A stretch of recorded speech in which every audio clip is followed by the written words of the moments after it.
नमस्कार दोस्तों, स्वागत है आप सभी का एक नए और धांसू वीडियो में। जो कि इस वीडियो में हम आपको बताने वाले हैं डिटेल में ग्लोब के बारे में, फुल डिटेल के बारे में बताएंगे दोस्तों। अक्षांश रेखाएं, देशांतर रेखाएं के बारे में, मकर और कर्क रेखा के बारे में, मानक समय क्या होता है और भारत का विस्तार, ठीक है, भौगोलिक विस्तार, जितने भी पॉइंट हैं, उत्तरी, दक्षिणी, पूर्वी, पश्चिमी बिंदु कौन कौन से हैं, और अक्षांश विस्तार और देशांतर विस्तार क्या कैसे है, सारे कुछ हम डिटेल में आज पढ़ने वाले हैं। वीडियो थोड़ी सी लंबी हो जाएगी, देखिए दोस्तों, आप धैर्य बनाए रखिए, सारे कुछ समझ में आ जाएंगे। बहुत ही अच्छे तरीके से हम समझाने की कोशिश करेंगे। तो चलिए स्टार्ट करते हैं फटाफट से। देखिए, नए हो तो आप चैनल को सब्सक्राइब कर दीजिए और एक लाइक कर दीजिए, ठीक है। तो चलिए स्टार्ट करते हैं फटाफट से। देखिए, ओके, ये दोस्तों क्या बन गया हमारा, ये बन गया ग्लोब, ठीक है, पृथ्वी, ग्लोब। ओके, अब इसको हम दो पार्ट में डिवाइड कर देते हैं। ओके, ध्यान से देखिए दोस्तों, सारे कुछ आपके एक एक पॉइंट क्लियर हो जाएंगे यहाँ से, ठीक है। अब देखिए, ये एक बन गया लाइन, ठीक है, रेखा है, जो कि इस रेखा को बोलते हैं 0 डिग्री अक्षांश रेखा, ठीक है। अक्षांश रेखा, समझ गए दोस्तों।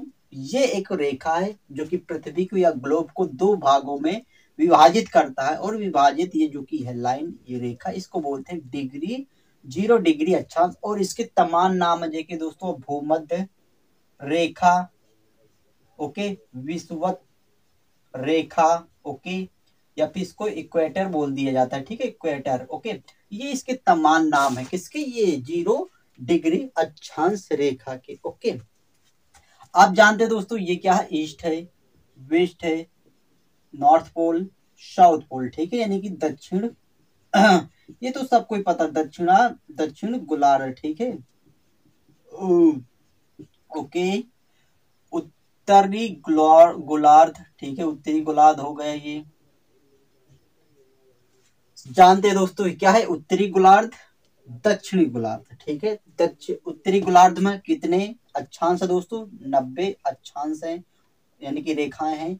और साउथ जो कि हमारा है हेमिस्फेयर, उसमें भी 90 क्या है दोस्तों, लेटीट्यूड है दोस्तों। इसको क्या बोलते हैं, लेटीट्यूड। ओके, ध्यान दीजिएगा दोस्तों, इंग्लिश से बहुत यहाँ पर आपको समझने में सहूलियत होगी। यानी लैटिट्यूड यानी कि लेटी हुई रेखाओं को लैटिट्यूड बोला जाता है। आप कभी कंफ्यूज नहीं रहेंगे देशांतर और अक्षांश में। यानी लैटिट्यूड आप याद करें, लैटिट्यूड यानी लेटी हुई रेखाएं को अक्षांश बोलते हैं। उसी तरह लॉन्गिट्यूड को लॉन्गी मतलब लंबा, तो उनको देशांतर बोला जाता है, ठीक है। तो इस तरह दोस्तों आप कंफर्म कर सकते हैं।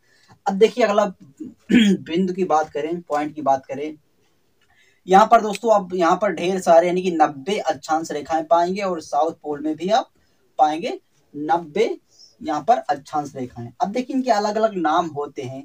वो क्या नाम है दोस्तों, आपको पता होना चाहिए, जिससे दोस्तों यहाँ पर आप 23.5 यानी कर्क रेखा आपको मिलेगा। और एक कर्क रेखा पूछ लिया जाता है, ये कर्क रेखा कौन से गोलार्ध पर है, ठीक है, उत्तरी गोलार्ध पर थे या दक्षिणी गोलार्ध पर। तो दोस्तों ये आपसे क्वेश्चन बनता है तो दोस्तों ये उत्तरी गोलार्ध पर, लेकिन कौन से डिग्री पर, डिग्री भी आपसे पूछ लिया जाता है, कितने कितने डिग्री अक्षांश पर है दोस्तों, ये 23.5 डिग्री अक्षांश पर है दोस्तों, क्या है, कर्क रेखा है। उसी भांति दोस्तों आप यहाँ पर ये मकर रेखा भी आपको मिलेगी 23.5 डिग्री अक्षांश, जो कि दोस्तों है ये दक्षिण गोलार्ध में मिलेगी मकर रेखा, ठीक है। बहुत ही महत्वपूर्ण दोस्तों है, इनको आप ध्यान देखिए। और आपका कर्क रेखा, ये भारत यहाँ पर पड़ता है दोस्तों, ठीक है, इंडिया पड़ता है, यहीं पर ये कर्क रेखा गुजरती है और भारत को दो हिस्सों में विभाजित करती है कर्क रेखा। वो आगे हम पढ़ेंगे डिटेल में, ठीक है। अब देखिए दोस्तों, मकर रेखा, कर्क रेखा आपको क्लियर हो गई दोस्तों। मकर रेखा दक्षिण गोलार्ध में है, और उत्तरी गोलार्ध में कर्क रेखा, जो कि 23.5 डिग्री में है, ठीक है। अब देखिए दोस्तों, अगला क्वेश्चन क्या बनता है, और यहाँ से आपको एक क्वेश्चन ये बनेगा दोस्तों, कि अपना भारत की स्थिति क्या है। आप कहीं पर लिख लीजिए दोस्तों कि उत्तरी और पूर्वी गोलार्ध में हमारा भारत कहाँ है, उत्तरी और पूर्वी गोलार्ध में, ठीक है। तो आगे हम डिटेल में बात करेंगे भारत के बारे में, अभी आप ग्लोब के बारे में समझ लीजिए। अब देखिए, यहाँ से क्वेश्चन बनना कैसे होता है।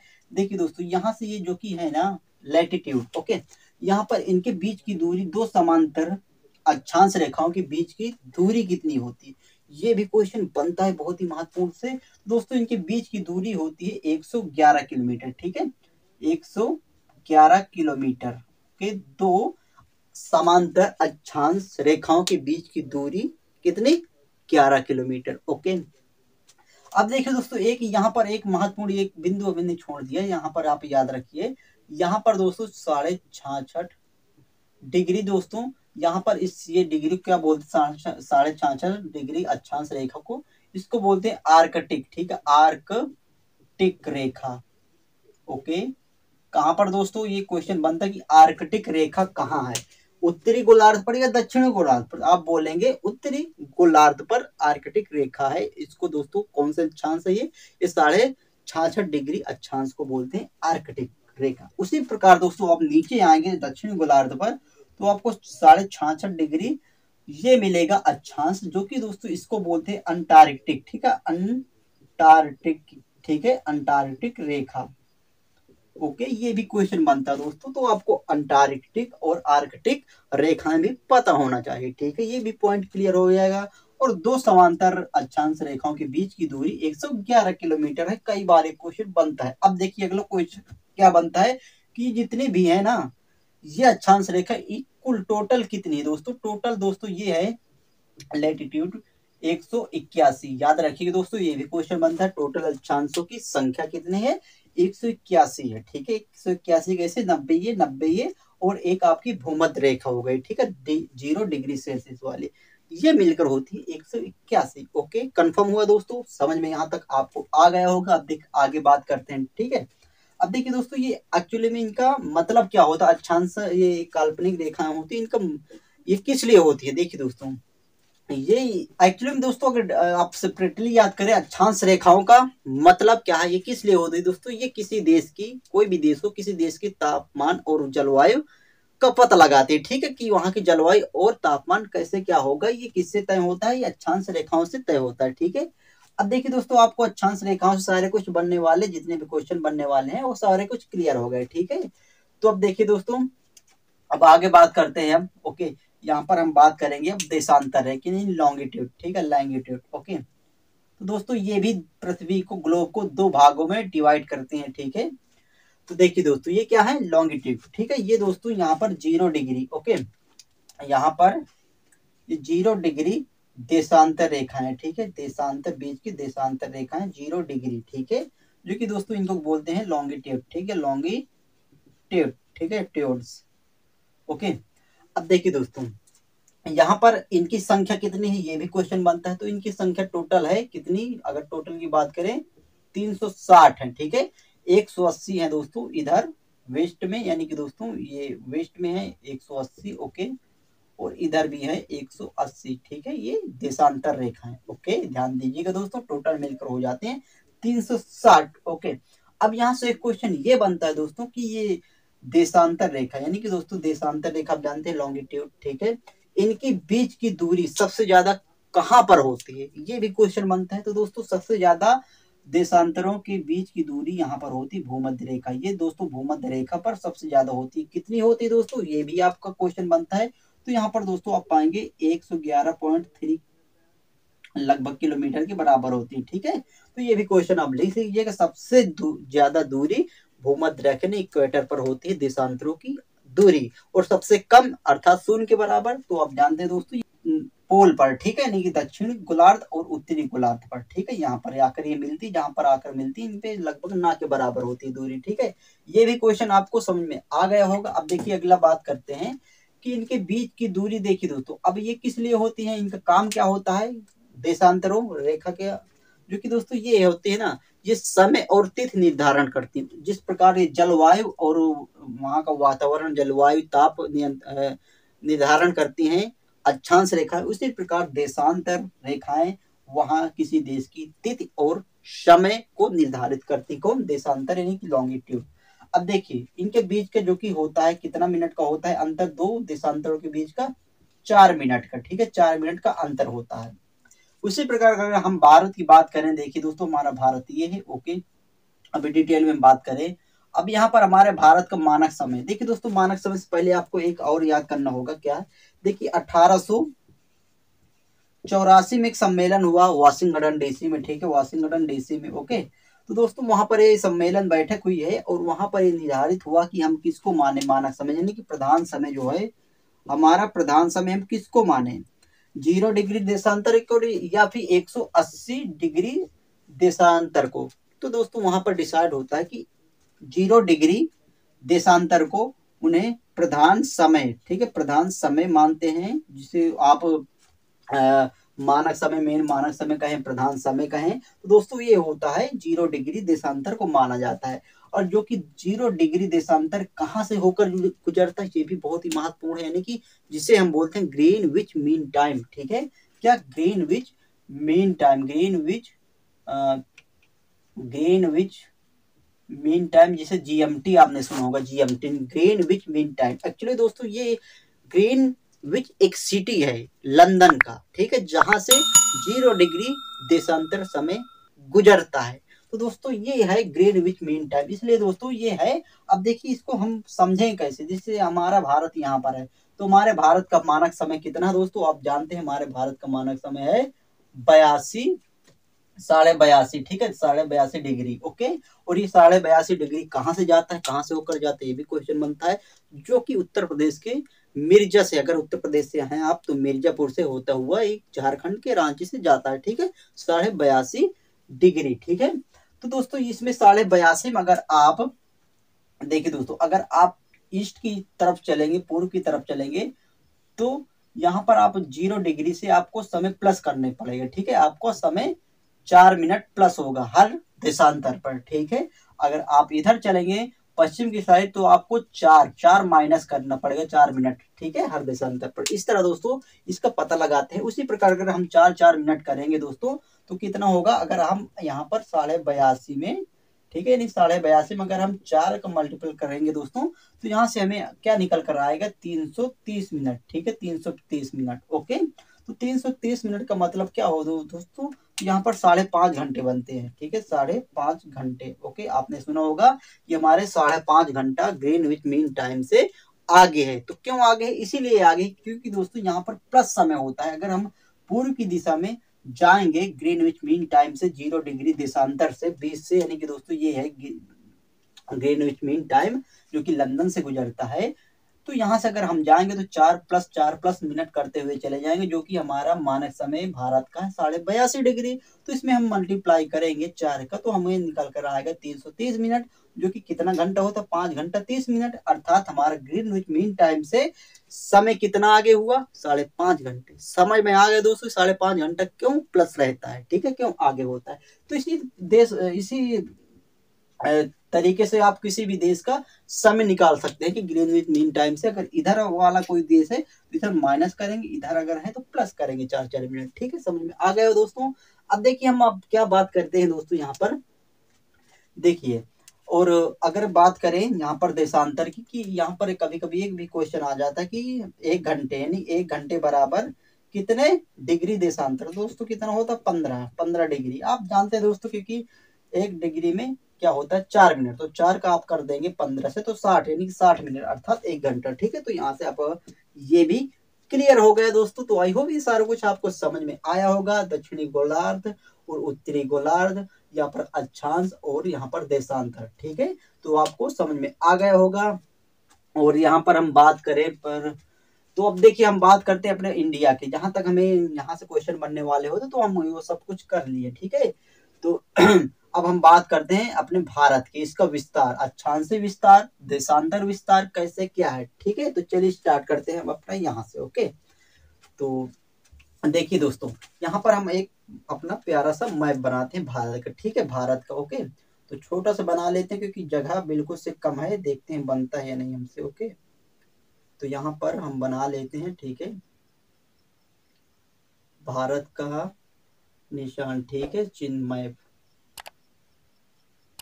तो मान लीजिए हमारा बन गया, ठीक है, यहाँ पर, ओके। तो ठीक है, जो भी है बन गया, ठीक है। तो दोस्तों आशा करते हैं कि ठीक है। अब देखिए दोस्तों यहाँ पर क्या है, यहाँ पर दोस्तों है लद्दाख, ठीक है, यहाँ पर है शायद थोड़ा बड़ा ज्यादा बन गया, यहाँ पर ले चलिए छोड़िए, लद्दाख है, ठीक है। यहाँ पर ये लद्दाख है और यहाँ पर जम्मू कश्मीर। देखिए दोस्तों जब से ये यूटी बन गए हैं ना, तो इनमें काफी वो है कि सबसे उत्तरी छोर कौन सा है, तो दोस्तों वो लद्दाख, ना कि जम्मू कश्मीर, ठीक है। ये भी क्वेश्चन बनता है दोस्तों, जम्मू कश्मीर कहाँ पर, यहाँ पर है, ठीक है, लेकिन यहाँ पर लद्दाख ऊपर सबसे टॉप में है। सबसे नीचे दोस्तों अगर लैंड एरिया की बात करें तो कौन सा, तमिलनाडु है, ठीक है। और सबसे पूर्वी हमारा राज्य कौन सा है, आप बोलेंगे अरुणाचल प्रदेश है, एपी, ठीक है, एपी, ओके। उसी प्रकार दोस्तों अगर हम यहाँ पर पश्चिमी की बात करें तो आप बोले गुजरात है, ठीक है, गुजरात, ओके। अब हम इसके बात करते हैं दोस्तों, देखिए आपको सब कुछ यहाँ पर याद हो जाएगा, ठीक है। देखिए अब इनके मेन मेन पॉइंट, यानी कि सबसे पूर्वी पॉइंट बिंदु कौन सा है, सबसे उत्तरी बिंदु कौन सा, और सबसे दक्षिणी बिंदु कौन सा, और सबसे पश्चिमी बिंदु कौन सा, इनका नाम क्या है। बहुत ही महत्वपूर्ण क्वेश्चन यहाँ से बनते रहते हैं, ओके।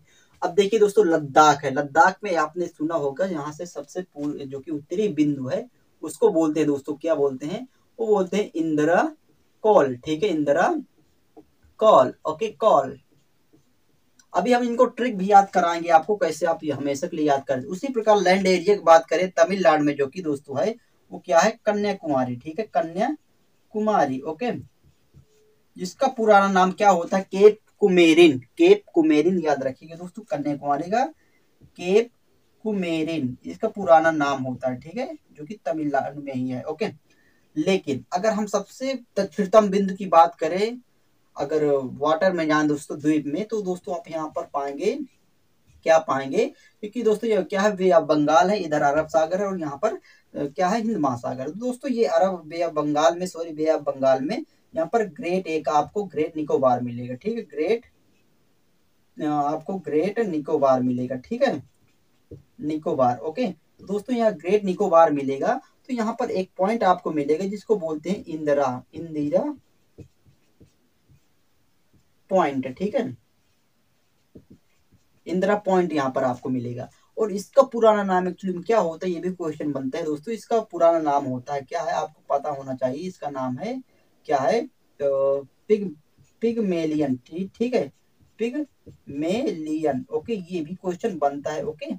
ये भी पिगमेलियन है। ये कब दोस्तों चेंज होता है इसका नाम, तो 1984 में ये नाम चेंज होता है, जब, ठीक है, ये इंदिरा गांधी नाम बन जाता है दोस्तों पिगमेलियन का, ठीक है। सबसे दक्षिणतम बिंदु कहाँ है, ग्रेट निकोबार में है, ओके। और जिसका नाम पिगमेलियन पुराना नाम था, लेकिन अब फिलहाल है, क्या है, 1984 से हो गए इंदिरा पॉइंट, ठीक है। अभी हम आपको ट्रिक से याद करवाएंगे कैसे, देखिए दोस्तं। अब आता है अरुणाचल प्रदेश में सबसे पूर्वी बिंदु कौन सा है, अरुणाचल प्रदेश में, लेकिन कौन सा, आपने वलंगू वलंगू की बुथु, ठीक है, की बिथु, ये नाम सुना होगा दोस्तों। ये अरुणाचल प्रदेश में है सबसे पूर्वी बिंदु, ओके।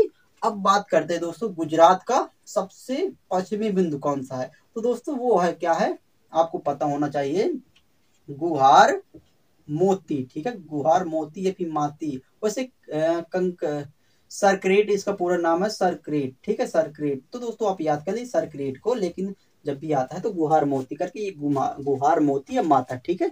तो ये दोस्तों पॉइंट है। अब हम बात करते हैं इनके अक्षांतर और देशांतर का विस्तार, ठीक है, अक्षांशीय विस्तार क्या है और देशांतरी विस्तार क्या है। यानी कि दोस्तों यहाँ से दोस्तों ये क्या है, यहाँ से हमारा ये अक्षांशीय विस्तार भारत क्या है, और यहाँ से देशांतरी विस्तार क्या है भारत का। सारे कुछ हमें पता होना चाहिए डिटेल में, ठीक है। अब देखिए बात करते हैं हम यहाँ पर, ये दोस्तों आप जानते हैं, या ईस्ट है, ओके, या वेस्ट है, ये नॉर्थ है, ये साउथ है, ठीक है। पहले हमने नहीं किया था, लेकिन सॉरी, ओके। तो देखिए दोस्तों यहाँ पर उत्तरी उत्तरी और दक्षिणी, यहाँ पर अक्षांशीय भारत का छोर क्या है, विस्तार क्या है, ठीक है, अक्षांशीय भारत का विस्तार क्या है। तो देखिए दोस्तों उत्तर से दक्षिण अक्षांशीय विस्तार, ठीक है। जब भी अगर अक्षांशीय आए तो आप समझ जाइए, हाँ, लैटिट्यूड अक्षांशीय, मतलब दोस्तों यहाँ से लेटी हुई रेखाएं, ठीक है, समझ में आएगा दोस्तों, ऐसे, यहाँ से ऐसे, ओके।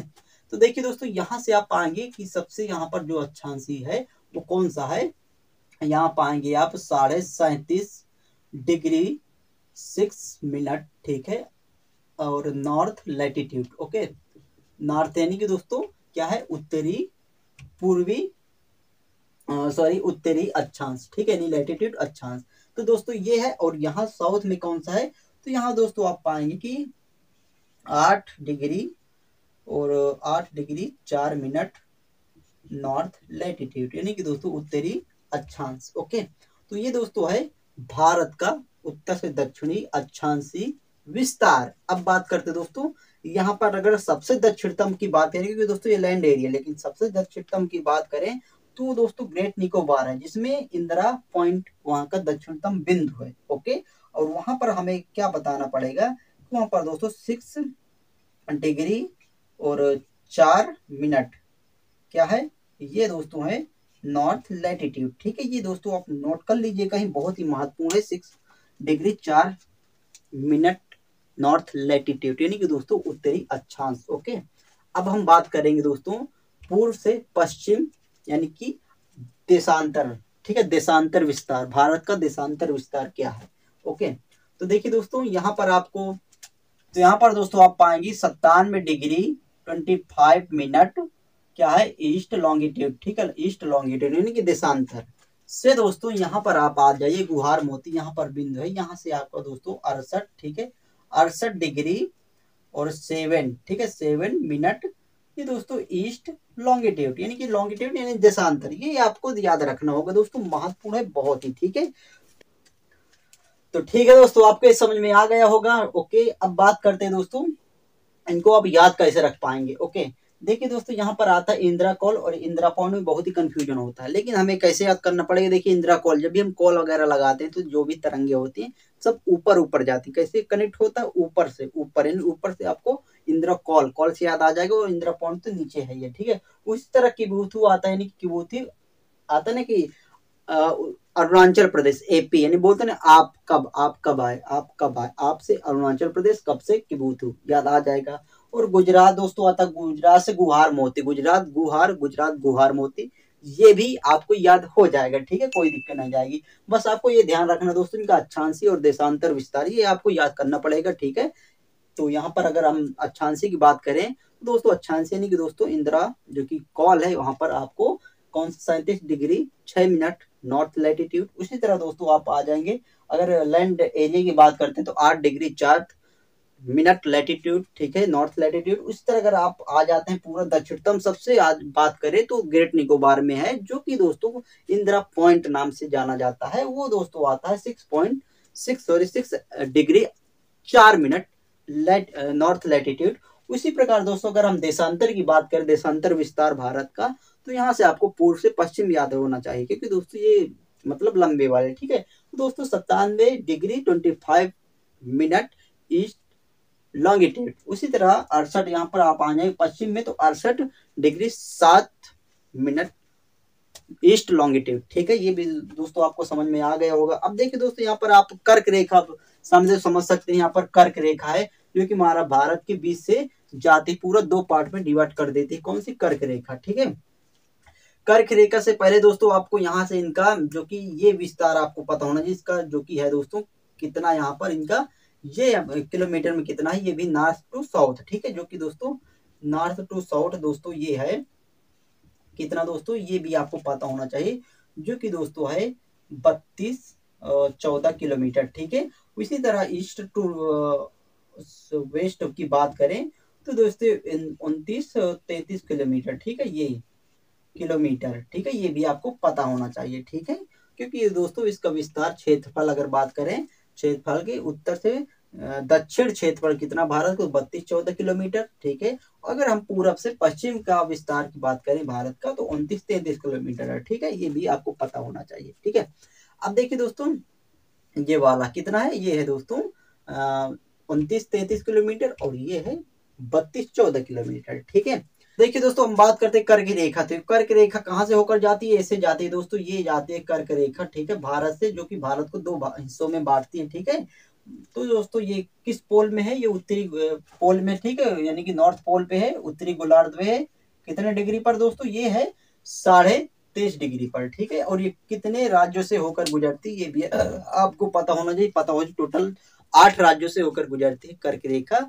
तो आपको ट्रिक तो पता होगी, ये मित्र पर गमछा झार। ठीक है, मिजोरम, त्रिपुरा और दोस्तों पश्चिम बंगाल, और यहाँ पर आ गया झारखंड और मध्य प्रदेश और गुजरात, राजस्थान, और एक आता है दोस्तों कौन सा, छत्तीसगढ़। ठीक है, तो यहाँ दोस्तों ये जाती है आपकी कर्क रेखा। ठीक है, 8 राज्यों से होकर। तो आई होप दोस्तों ये सारा कुछ आपको क्लियर हो गया होगा, आप इसकी मिसाल ले सकते हैं। ठीक है, यहाँ पर एक पॉइंट और नोट कर लीजिए दोस्तों, देखिए देखिए पता होना चाहिए, हमें पहले ही बात कर लेना चाहिए। देखिए दोस्तों 71% पानी है, ठीक है, कितना है 71% पानी है, और 29% क्या दोस्तों ये है हमारा भूमि है, जमीन है, ठीक है। ये भी आपको पता होना चाहिए पूरे ग्लोब में। और उसमें से दोस्तों हमारा भारत कितना क्षेत्र है इसका, तो ये भी पता होना चाहिए। तो दोस्तों ये है 2 पूरे जो कि ग्लोब में हमारे भारत का क्षेत्रफल है 2.4%, ठीक है। ये इसका है दोस्तों विस्तार। और अगर बात करें इससे तो भारत का क्षेत्रफल दोस्तों 32,87,2,63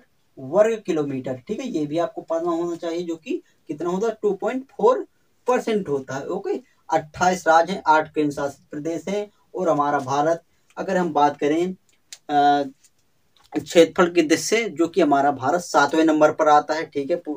तो दोस्तों वो भी एक हमें पता होना चाहिए कौन कौन से देश हैं, ठीक है। पहले में आते हैं जो कि रुक, चीन, अब आया भारत। ये शॉर्टेक है इसकी, आप देख लीजिएगा, रुक, चीन, अब आया भारत। रुक से रूस आ जाएगा, क से कनाडा, ची से चीन आ जाएगा, रुक, चीन, अब, आ से ऑस्ट्रेलिया, ब से ब्राजील, अब आया, आया से दोस्तों ऑस्ट्रेलिया हो गया, और भारत, ठीक है, 7वें नंबर पर आता है। उसके बाद फिर आता है दोस्तों कौन सा आता है, उस 7वें में भारत आता है। उसके बाद आता है 8वीं, पता होना चाहिए, जो कि हमें आता है दोस्तों कौन सा, अर्जेंटीना, ठीक है। ये भी पता होना चाहिए। तो दोस्तों आई होप सारे कुछ आपको याद भी होंगे, तो बेहतरीन तरीके से। तो कैसी लगी क्लास जरूर कमेंट करके बताइएगा दोस्तों। हमने समझाने की कोशिश की है आपको, तो शायद आप समझ भी गए होंगे अच्छे तरीके से। अगर आप इसकी स्क्रीनशॉट लेना चाहे तो ले सकते हैं दोस्तों। और मिलती है इसी तरह कुछ नॉलेजफुल वीडियो के साथ अगले वीडियो में। अगर जो भी यहाँ पर आपको डाउट लग रहा है तो आप एक बार देख लीजिएगा ठीक से, ठीक है। तो मिलते हैं दोस्तों अगली वीडियो में, तब तक के लिए थैंक्स फॉर वॉचिंग। जय हिंद, जय भारत।